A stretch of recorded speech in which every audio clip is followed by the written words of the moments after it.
Assalamualaikum warahmatullahi wabarakatuh.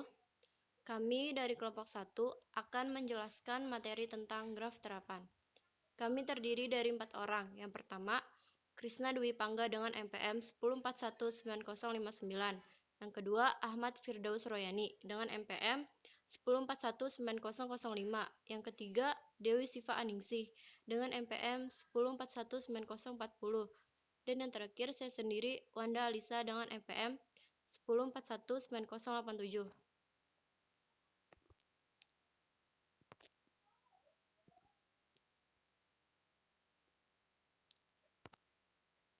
Teori graf terapan.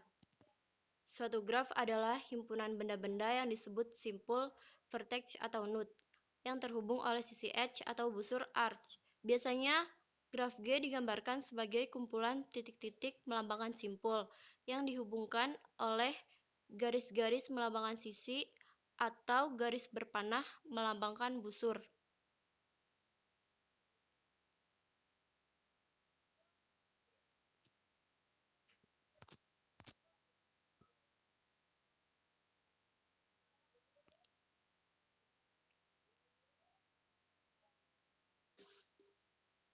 Suatu graf G dinotasikan sebagai pasangan V dan E, di mana V merupakan himpunan tak kosong berisikan simpul pada graf tersebut, dan E merupakan himpunan sisi pada graf tersebut. Secara formal, himpunan E dapat dinyatakan sebagai suatu koneksi subhimpunan berkardinalitas dua dari himpunan V.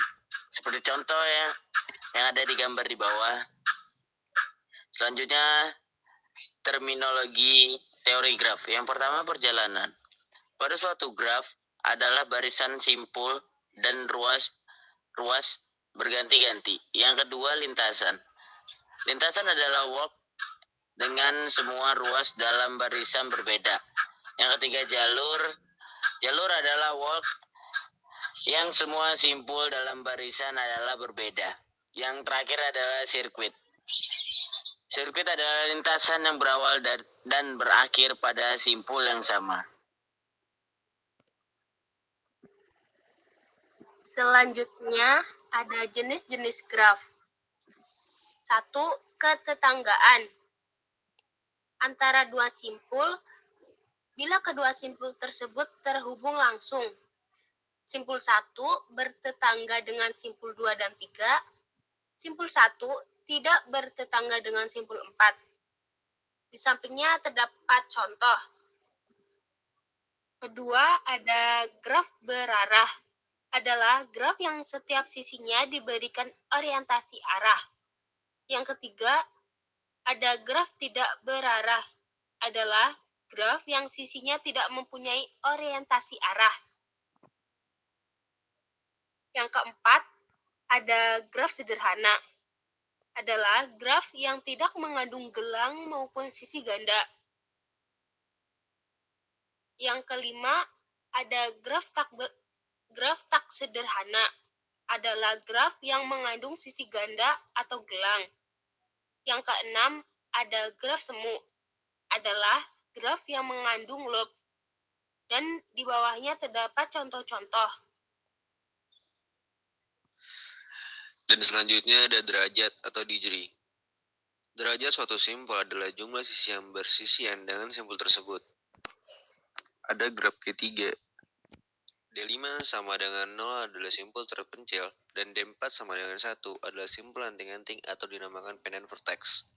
Dan dalam graf G2, ada D1 sama dengan 3 yang bersisian dengan sisi ganda, dan D2 sama dengan 4 bersisian dengan sisi gelang atau loop, dan bersisian atau insidensi. Suatu sisi E dikatakan bersisian dengan simpul V1 dan simpul V2 jika E menghubungkan kedua simpul tersebut. Dengan kata lain, E sama dengan V1 dan V2. Contoh gambarnya, maka E1 bersisian dengan simpul A dan simpul C, tetapi sisi tersebut tidak bersisian dengan simpul B. Dan yang terakhir ada simpul terpencil atau isolasi vertex. Simpul terpencil ialah simpul yang tidak mempunyai sisi yang bersisian dengannya. contoh dari graf ketiga yaitu ada simpul kelima. Dia termasuk simpul isolasi vertex.